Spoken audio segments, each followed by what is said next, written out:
কথা।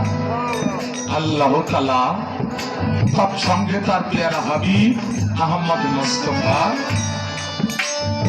মোহাম্মদ মুস্তাফা সাল্লাল্লাহু আলাইহি সাল্লাম, তার আহলে বায়ত হযরত আলী, আম্মা ফাতেমাতুজ জোহরা, ইমাম হাসান হুসাইন, কারবালা প্রান্তরে যারা শাহাদত বরণ করেছে, প্রত্যেক শহীদানের প্রতি ভক্তি চুমন রেখে অলিকুলের শিরোমণি কুতুবে রাব্বানী গৌসে সামদানি শেখ মহিউদ্দিন আব্দুল কাদের জিলানী রহমতুল্লাহ আলাইহি, খাজায়ে খাজগান কুল্লে খাজগান সুম্মে আজমেরি,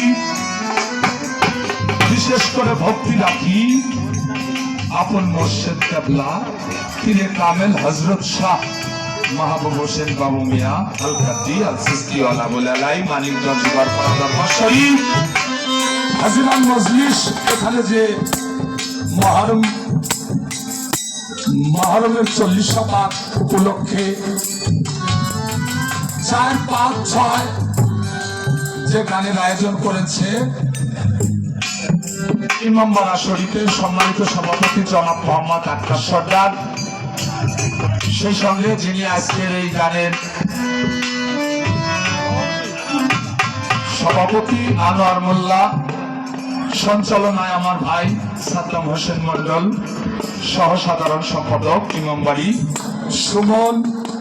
এখানে অনেকের প্রচেষ্টায় যারা বাজিয়ে সহযোগিতা করছেন, শাহাদত রয়েছেন, আর অনেকেই খলিল ফরিদ, আমার বন্ধু শাহিন বাজিয়ে সহযোগিতা করছে। আমার একটি গানের রিকোয়েস্ট আছে, একটি গান আমাকে করতে বলা হয়েছে আহলে বায়ত পাক পঞ্জাবের উপর একটি গান মহরম পাকের 40 উপলক্ষে। যারা এখানে বসে আছেন গান শোনার, আসলে যারা গান শুনে তারা জ্ঞানী, যারা গান বলে তারা পেঁচা, কিছুই বুঝে না।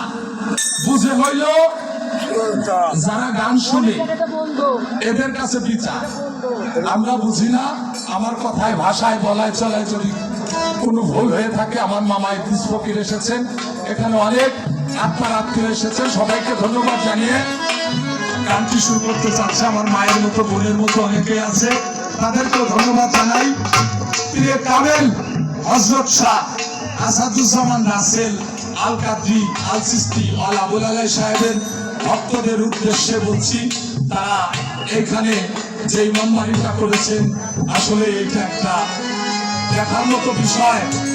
আমার হুসাইনের দিন জারি করার জন্য, আমার হুসাইনি ইবাদত করার জন্য যারা ইমামবাড়ি শরীফের এখানে শরীক হয়েছেন, যারা এই মাহফিলে শরীক হয়েছেন, প্রত্যেকের দান যেন আল্লাহ তাআলা গ্রহণ করেন। ধন্যবাদ। গান শোনো। আমার কথায় ভাষায় বলার চলায় যদি কোনো ভুল হয়ে থাকে, তোমার শব্দ দৃষ্টিতে দেখবে।